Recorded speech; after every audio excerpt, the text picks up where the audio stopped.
June 4, 1943, Railroad Street, Mexia, Texas. The pencil trembled slightly as Unteroffizier Werner Burkhardt wrote in his hidden diary, recording words that would have earned him solitary confinement if discovered by his own officers.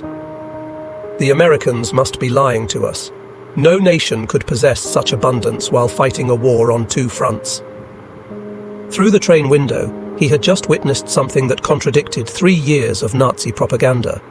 Electric lights blazed from every farmhouse, every street corner, every shop window, an endless constellation of electricity stretching across the Texas plains at 10 o'clock at night. In Germany, blackout regulations had plunged the Reich into darkness since 1940. Even before the war, rural electrification reached barely 20% of German farms. Yet here, in what Nazi propaganda had described as a decadent, collapsed America, electricity flowed like water. 1,850 veterans of Erwin Rommel's Afrika Korps stepped down from the passenger train. Not cattle cars, not freight wagons, but cushioned Pullman coaches with dining services and sleeping berths. The entire population of Mexia had turned out to witness their arrival. What none of them knew was that this moment would trigger the most profound psychological transformation in modern POW history, a systematic demolition of Nazi ideology through the sheer display of American industrial capacity. The mathematics of Allied victory were being written not in battle plans, but in production statistics that would soon shatter every assumption these soldiers carried about their enemies, their homeland, and their cause.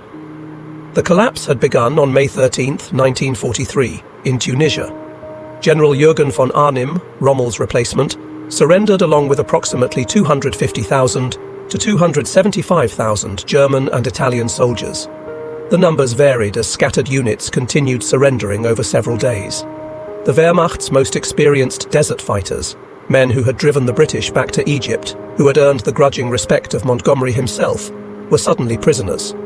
Among them was Hauptmann Friedrich Radke, holder of the Iron Cross First Class, veteran of the France campaign, wounded twice in North Africa. His diary, discovered decades later in the National Archives, would provide historians with the most detailed account of the psychological impact of American captivity on German soldiers. The journey from defeat to revelation began in the port of Oran, Algeria, as Radke and 30,000 other POWs waited in makeshift camps for transport ships. American efficiency was already beginning to crack their preconceptions. The US Army processed thousands of prisoners daily, with an organizational precision that exceeded anything the Wehrmacht had achieved, even at the height of its power. Identity cards photographed and filed, medical examinations completed, inoculations administered, Geneva Convention rights explained in fluent German by American officers who had been trained specifically for this moment. But the first real shock came with the food. Obergefreiter Hans Möller, captured with the 21st Panzer Division, wrote to his mother 8 months later, "In the cage at Oran, while we waited for ships, the Americans fed us better than we had eaten in 6 months of desert warfare.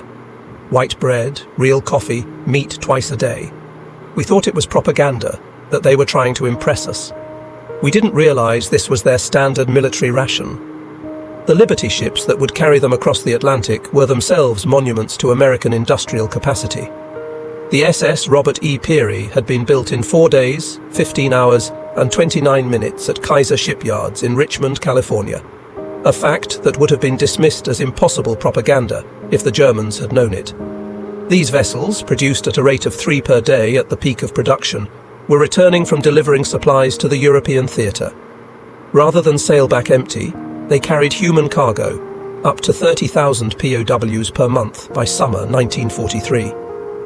The 2-week Atlantic crossing in July 1943 provided the second phase of psychological demolition. Feldwebel Kurt Zimmermann of the 90th Light Division kept a detailed account that survived in letters to his family after repatriation. The ship's crew, he noted, disposed of more food waste each day than his entire company had received in weekly rations during the final months in Africa. The American sailors threw away half-eaten steaks, whole loaves of bread, gallons of milk that had sat too long, Zimmermann wrote. They did this openly, without thought. Not to mock us, but because to them this waste meant nothing. Their supply was limitless. The ships themselves became floating classrooms in American power. POWs discovered that the vessel carrying them was one of 2,710 Liberty ships that would be built during the war, each one requiring 250,000 parts, assembled from components manufactured in 32 states. The engines, they learned from talkative American guards, were built in 3 separate factories, each producing 900 horsepower cylinders that were then assembled in ports that had barely existed 2 years earlier. Lieutenant Colonel Wilhelm von Steuben, whose aristocratic Prussian family had served in every German war since Frederick the Great, would later write in his memoirs, "As our ship approached the American coast, I watched the radar antenna rotating above the bridge. This technology, which we believed only we and perhaps the British possessed in limited quantities, was standard equipment on a cargo vessel. It was then I first suspected that Germany had already lost the war." August 2nd, 1943. Norfolk Naval Base, Virginia. The first sight of America shattered the last remnants of Nazi propaganda about American industrial weakness. The Norfolk base sprawled across 4,300 acres, its docks stretching for miles, its cranes loading and unloading dozens of ships simultaneously. In a single day, this one port handled more tonnage than the entire German port of Hamburg managed in a week. Gefreiter Johann Weber, a factory worker from the Ruhr before his conscription, counted 47 cargo ships in various stages of loading or unloading. Each crane, he noted in his secret diary, lifted loads that would have required a dozen men and horses in Germany. They moved with electric power, smoothly, continuously, without the coal smoke that choked our industrial cities. The prisoners were formed into columns for the march to the waiting trains. Along the route, they passed parking lots filled with civilian automobiles, hundreds of them, belonging to dock workers.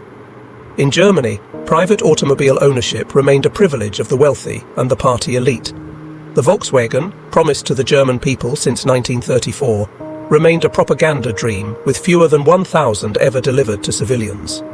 Here, ordinary labourers drove to work in their own cars. But nothing prepared them for the trains themselves. Not boxcars, not the 40 and 8 wagons, 40 men or 8 horses, that had carried German troops across Europe, but full passenger coaches. Pullman cars with padded seats that converted to sleeping berths, dining cars with white tablecloths and silver cutlery, observation cars with panoramic windows. Hauptmann Radke wrote, "We boarded like tourists, not prisoners." The American guards seemed almost embarrassed by the comfort. One sergeant apologized that the air conditioning wasn't working properly in our car. Air conditioning. In August. We had believed such luxury existed only in Hitler's personal train. The 3-day train journey from Norfolk to the camps of Texas and Oklahoma would prove more destructive to Nazi ideology than any military defeat. As the trains rolled through Virginia, the prisoners pressed their faces against windows, witnessing an America that couldn't exist according to everything they had been told. Every small town blazed with illumination. Martinsville, Danville, Greensboro, communities that in Germany would have been lucky to have a single electric street lamp displayed illuminated shop windows, electric signs, houses with lights burning in multiple rooms.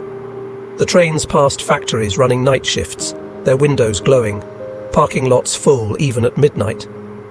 Obergefreiter Möller, whose father was a Nazi party block leader in Hamburg, wrote in a letter discovered in 1987, "We passed through dozens of cities that first night. Everyone had more electricity than all of Hamburg. The guards told us this was normal, that every American town had electricity since the 1920s. I called him a liar. He just shrugged and said we would see." In Roanoke, Virginia, the train stopped for water and coal. The prisoners watched as American railway workers performed in 30 minutes what would have taken 2 hours in Germany. Automated coal loaders, electric water pumps, mechanized lubrication systems. Every aspect of the operation demonstrated technological superiority. More disturbing still was the casual wealth of the workers themselves. They wore leather boots that would have cost a German laborer 2 months' wages.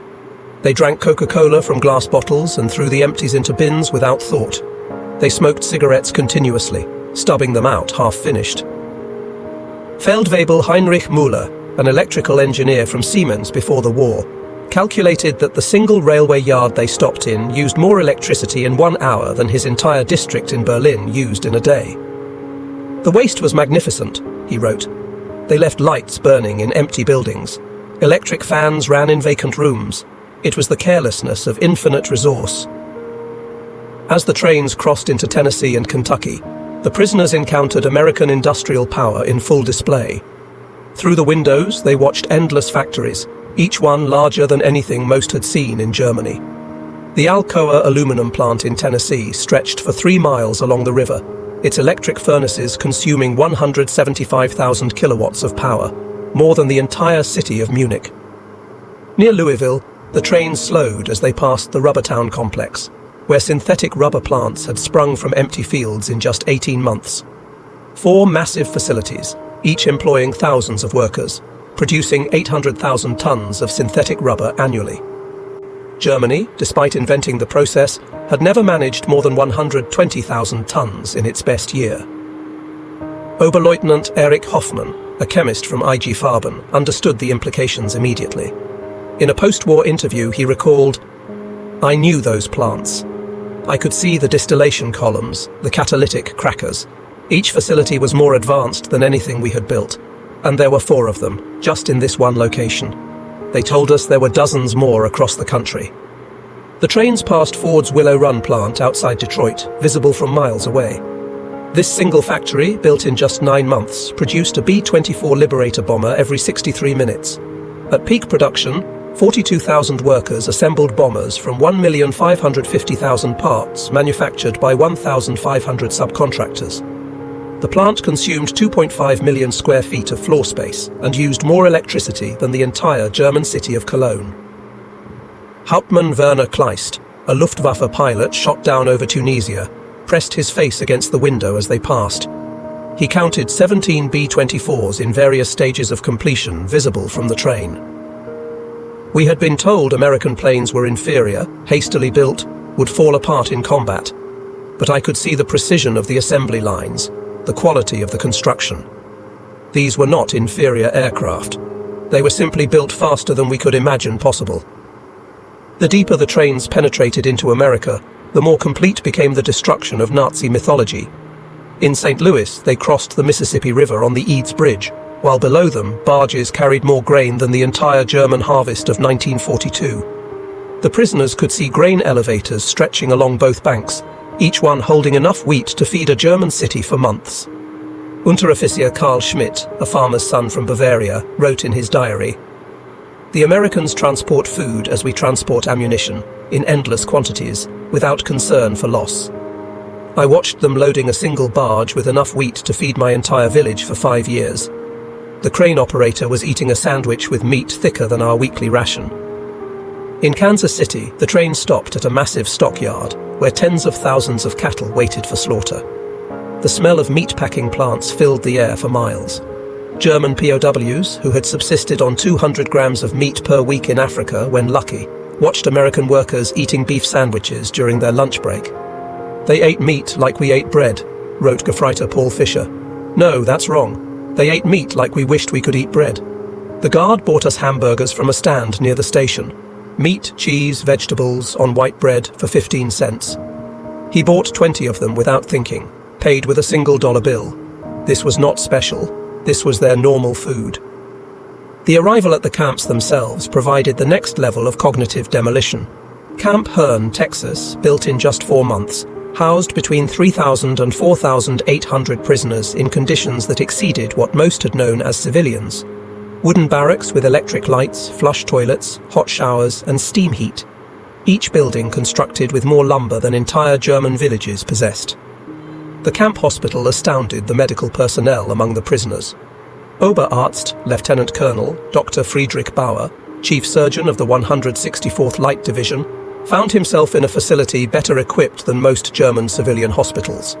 X-ray machines, surgical equipment, pharmaceutical supplies that had been unavailable in Germany since 1941, all standard provision for enemy prisoners. They had penicillin, Dr. Bauer would later testify, this miracle drug that we had only heard rumors about. They used it freely, even on prisoners with minor infections.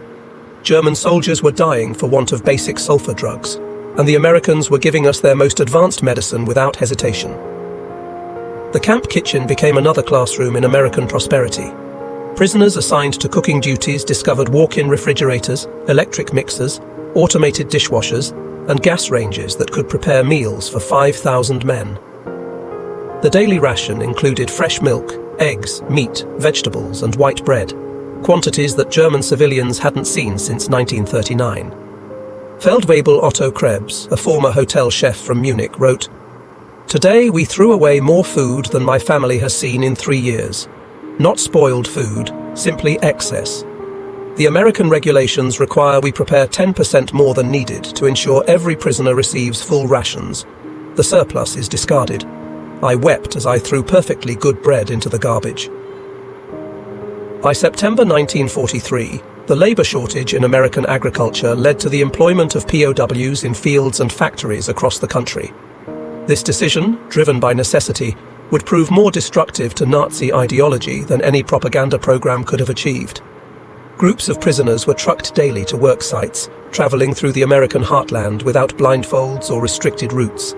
They saw everything: the endless fields of corn and wheat, the factories running 3 shifts, the shops full of goods, the parking lots full of cars, the houses with refrigerators and radios. At a cotton gin outside Houston, Unteroffizier Herbert Lang watched a single machine process more cotton in 1 hour than his entire village could have handled in a month using traditional methods. The gin was powered by electricity from the Colorado River Authority, part of a rural electrification program that had brought power to 90% of Texas farms by 1943. The farmer who owned the gin was nobody special, Lang recorded. Not aristocracy, not a party member, just a farmer. Yet he had electricity, running water, a truck, a car, and a tractor. His workers, including the Negroes, ate lunch from boxes containing more food than German workers received in a week. And this was normal. Every farm we passed was the same. In Nebraska, prisoners worked in sugar beet fields, witnessing agricultural mechanization that defied comprehension. A single combine harvester, they learned, could do the work of 100 men. The fields stretched to the horizon, each one larger than entire German counties. The farmers spoke casually of yields that would have been fantasy in Germany, 60 bushels of wheat per acre compared to Germany's 30 on the best land. Gefreiter Wilhelm Hoffmann, working on a farm outside Scottsbluff, wrote, "The farmer's son, a boy of 16, drove a tractor worth more than everything my father had earned in his lifetime." When I mentioned this, the boy laughed and said it wasn't even a particularly good tractor. His father was waiting for a new model from John Deere that would be even better. The most devastating revelations came to those prisoners who worked near or in American factories. While Geneva Convention rules prohibited direct war production work, POWs could work in industries that freed American workers for military production. This technicality allowed thousands of German prisoners to witness American industrial capacity firsthand. At a Campbell's soup factory in New Jersey, prisoners watched production lines that processed more tomatoes in a single day than most German factories handled in a month. The facility operated with a skeleton crew of women and elderly men, as most young workers were in the military. Yet production exceeded peacetime levels. Stabsfeldwebel Ernst Wagner, who had worked in a German food processing plant before the war, documented the experience. Everything was automated: electric conveyor belts, automatic filling machines, steam cookers that processed hundreds of cans simultaneously. One elderly woman monitored controls that managed what would have required 50 workers in Germany. She did this while listening to a radio and drinking coffee. Near Detroit, prisoners unloading coal at a power plant gained glimpses of the automotive industry's conversion to war production.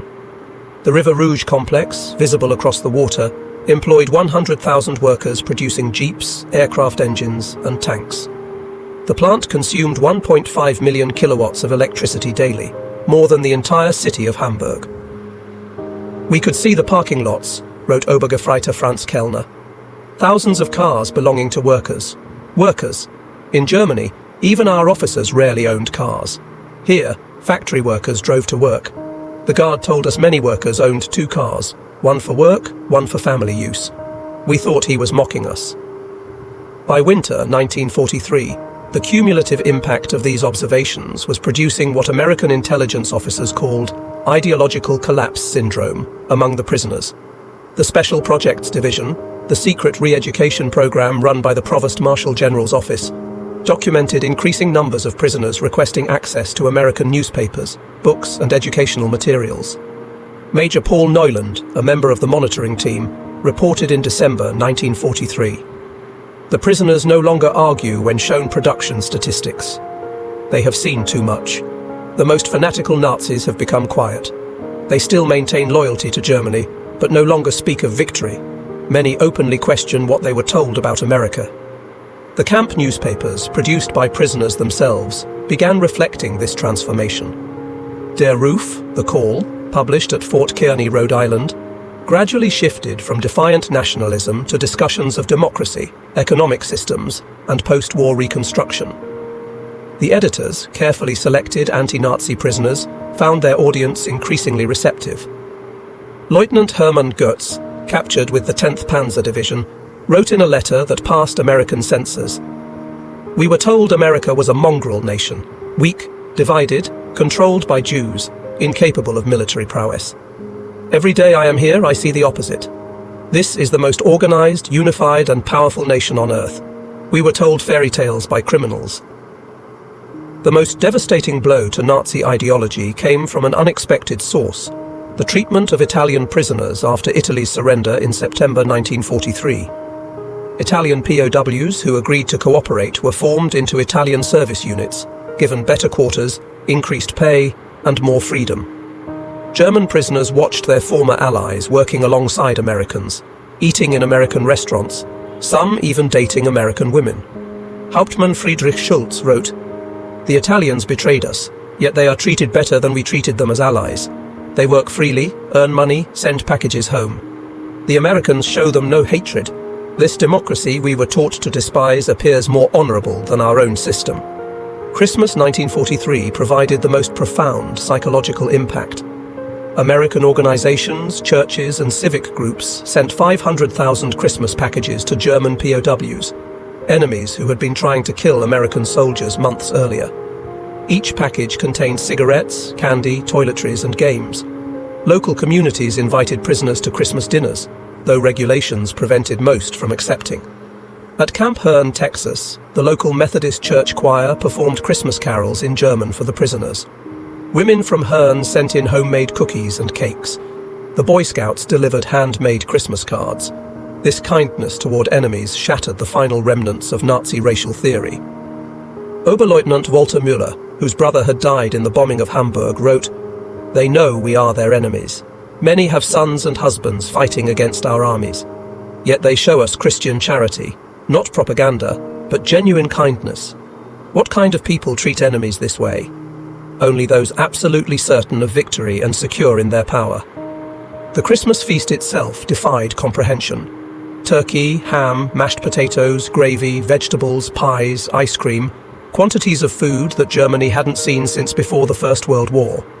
The prisoners ate until they were sick, unable to comprehend such resources being lavished on enemies. "We ate like kings," wrote Feldwebel Hans Richter. "Better than German generals eat, better than party leaders." And this was not special. The guards told us this was a normal American Christmas dinner, that every American family was eating the same meal. If they can feed prisoners this way, what must their own soldiers eat? By early 1944, over 40,000 German prisoners were enrolled in educational programs. They studied English, American history, mathematics, and sciences. The University of Chicago provided correspondence courses. Stanford University sent professors to lecture on democracy and economics. The thirst for knowledge was insatiable. Prisoners who had been told Americans were cultureless barbarians discovered libraries with millions of books, universities that welcomed all social classes, scientific research that led the world. They read American newspapers freely, comparing multiple viewpoints, something impossible in Nazi Germany. Hauptmann Dr. Wilhelm von Braun, a physicist conscripted from the Kaiser Wilhelm Institute, attended lectures on atomic physics at Camp Shelby. He later wrote, "American professors, including Jewish refugees from Germany, taught us without hatred. They spoke of science as universal, belonging to all humanity. They were years ahead of German research, and they shared knowledge with enemies. This generosity of spirit was incomprehensible to minds shaped by Nazi ideology. The camp theaters showed American films, not propaganda, but regular Hollywood productions. Prisoners watched Gone with the Wind, seeing a depiction of American defeat and recovery that resonated with their own situation. They saw The Grapes of Wrath, amazed that Americans would show such self-criticism to enemies. "They hide nothing," wrote Lieutenant Joseph Kramer. "They show their problems, their failures, their conflicts. Yet this honesty makes them stronger, not weaker." In Germany, such criticism would mean death. Here, it is considered patriotic. Spring 1944 brought expanded prisoner labor programs as American production reached its peak. German POWs worked in canneries, mills, and fabrication plants, witnessing the full might of American industrial capacity. The numbers told a story that no propaganda could counter. At the Higgins Boat Factory in New Orleans, prisoners unloaded steel that would become landing craft for D-Day. They watched as workers assembled 700 boats per month, each one requiring 20,000 parts. The factory employed 20,000 workers, including thousands of women who operated cranes, welded hulls, and managed production lines. Stabsfeldwebel Kurt Zimmermann wrote, "Women doing men's work, Negroes operating complex machinery, teenagers running drilling equipment, everything, we were told, was impossible in a democracy. Yet production never stopped. 3 shifts, 24 hours, 7 days a week. They produced more boats in a month than our entire Navy built in a year." At Republic Steel in Ohio, prisoners witnessed the production of 10,000 tons of steel daily. The blast furnaces ran continuously, fed by endless trains of iron ore from Minnesota and coal from Pennsylvania. The scale defied German comprehension. This single plant produced more steel than the entire Ruhr at its peak. "I worked at Krupp before the war," wrote Obergefreiter Paul Hartmann. "I thought I understood industrial production, but this was beyond imagination. They wasted more steel in spillage than we could produce. The workers complained about overtime while producing quantities we couldn't achieve with slave labor and double shifts." The summer 1944 harvest provided the final demolition of Nazi propaganda about American weakness. German prisoners worked across the Midwest, witnessing agricultural production that could feed the world. In Kansas, they watched wheat harvests where single farms produced more grain than entire German provinces. Combines moved across fields like ships across an ocean of gold, each one harvesting 100 acres per day. The grain elevators they filled could hold more wheat than Germany imported in an entire year. Unteroffizier Franz Weber, a farmer from East Prussia, wrote, "One American farmer with machinery does the work of 100 German farmers. They showed me aerial photographs of the wheat fields, thousands of square miles of grain. They could lose half their harvest and still have more than all of Europe combined." In California's Central Valley, prisoners picked fruit in orchards that stretched beyond the horizon. They watched as perfectly good fruit was discarded for minor blemishes, fruit that would have been treasured in Germany. Entire crops were sometimes ploughed under to maintain prices, a concept that caused psychological breakdown among prisoners from hunger-ravaged Germany. "They destroyed food to keep prices stable," wrote Gefreiter Otto Schulz. "Mountains of oranges bulldozed into pits because they had too many. We begged to be allowed to send them to Germany, to our families. The guards were sympathetic, but explained it was impossible. The waste was strategic, proof of unlimited resources." June 6, 1944. When news of the Normandy invasion reached the camps, German prisoners experienced their final ideological collapse. The scale of the operation, 6,000 ships, 11,000 aircraft, 150,000 men in the first wave, demonstrated American organizational capacity beyond Nazi Germany's wildest dreams. Prisoners at Camp Shelby watched newsreels of the invasion within days. They saw the endless streams of ships, the artificial harbors, the supply system that delivered 15,000 tons daily across open beaches. They watched their homeland being crushed by the very nation they had been told was too weak to fight. Oberst Friedrich von Steuben wrote, "We knew then that everything was lost, not just the war, but the entire Nazi project. We had challenged the world's greatest industrial power with fairy tales and racial mythology. We sent horses against their trucks, rifles against their automatic weapons, courage against their unlimited resources." Throughout their captivity, German prisoners experienced something that challenged Nazi ideology more than any material wealth: American humanity. Despite propaganda depicting Americans as weak and sentimental, POWs discovered a people secure enough in their strength to show mercy.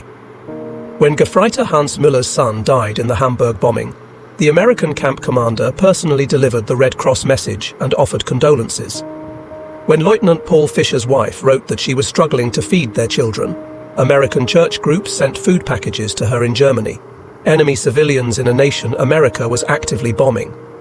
They separated the German people from the Nazi regime, wrote Hauptmann Otto Kleist. They said they were fighting Hitler, not Germans.